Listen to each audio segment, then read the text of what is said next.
मुजफ्फरनगर पहुंचे स्वामी यति नरसिंहानंद सरस्वती महाराज ने आगामी दिसंबर में शिव शक्ति धाम डासना में विश्व धर्म संसद के आयोजन को लेकर मीडिया से चर्चा की। साथ ही चुनाव पर बोलते हुए उन्होंने कहा कि नेता मतदाताओं को ये विश्वास दिलाने में नाकाम साबित हो रहे हैं कि वो अपनी मतदाताओं का साथ देंगे। गांधीनगर स्थित कार्यकर्ता पदाधिकारियों राजू सैनी, प्रवीण गोयल आदि के आवास पर पहुंचे, जहां उन्होंने मीडिया के सामने बोलते हुए कहा कि आजकल चुनाव बड़े मुद्दों को लेकर हवाओं में हो रहे हैं।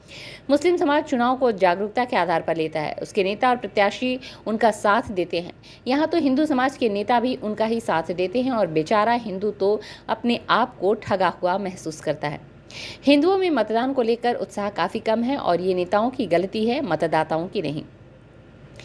प्रधानमंत्री नरेंद्र मोदी के लिए उन्होंने कहा कि वे हिंदू मुसलमान पर चुनाव लड़ना चाहते हैं। प्रधानमंत्री ने ये बात जो खुले मन से कहा है, ये बहुत अच्छी बात है, लेकिन अगर प्रधानमंत्री चुनाव जीतकर अपनी बात को याद रखेंगे तो ये बहुत बड़ी बात होगी। उन्होंने कहा कि उन्हें नहीं लगता कि 2024 के चुनाव के बाद नरेंद्र मोदी प्रधानमंत्री बनने के बाद कोई ऐसा काम करेंगे जिससे कि अल्पसंख्यकों की जनसंख्या को रोका जाए। स्ट्रीट बस के लिए मुजफ्फरनगर से आशीष कुमार की रिपोर्ट।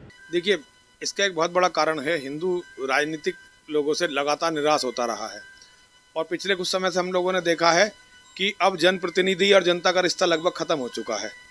हवाओं पर चुनाव होते हैं, बड़े मुद्दों पर चुनाव होते हैं, स्थानीय लोगों की ना तो कोई मदद करता है और ना ही स्थानीय लोगों से कोई बात करता है।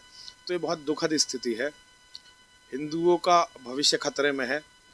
मुसलमान पूरा मतदान करते हैं। उसका कारण ये है कि मुसलमानों के नेता हर तरह से उनका साथ देते हैं और अपने आप को हिंदूवादी और सेकुलर कहने वाले हिंदू नेता भी मुसलमानों का ही साथ देते हैं। राजनीति उनके लिए उन शक्ति का स्रोत है। हमारे हिंदुओं के लिए राजनीति केवल बात करने की बात है। हिंदुओं का समय पड़ने पर ना कोई साथ देता है, ना ही हिंदुओं का कोई बड़ा मुद्दा अब कोई इस समय कहीं चर्चा में है। तो हिंदुओं का कम मतदान होना बिल्कुल स्वाभाविक है। हिंदुओं में मतदान के प्रति बिल्कुल इस समय उत्साह नहीं है और ये नेताओं की गलती है, मतदाता की गलती नहीं है। नेता मतदाताओं को ये विश्वास दिलाने में कामयाब नहीं रहे हैं कि वो अपने मतदाता का साथ देंगे। हिंदुओं के अंदर व्याप्त निराशा इसका सबसे बड़ा कारण है। प्रधानमंत्री मोदी को भी सार्वजनिक मंच से जिहाद जैसे शब्द का इस्तेमाल करना पड़ा, इसके पीछे क्या? देखिए, वो हिंदू मुस्लिम पर चुनाव लड़ना चाहते हैं। प्रधानमंत्री जी ने जिहाद को जो सार्वजनिक मंचों से कहा, ये बहुत अच्छी बात है। ये हमारे 25-26 साल के कार्य की स्वीकारोक्ति है। हम जो 25-26 साल से लगातार कह रहे थे, ये उसकी स्वीकारोक्ति है।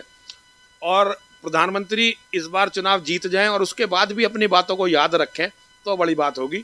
नेताओं के मंचों से कहने को मैं बहुत गंभीरता से नहीं लेता, लेकिन फिर भी प्रधानमंत्री हैं, उनकी बात का एक अर्थ तो होना ही चाहिए और मैं उनसे निवेदन करता हूं कि वे चुनाव जीतने के बाद अपनी बातों को याद रखें।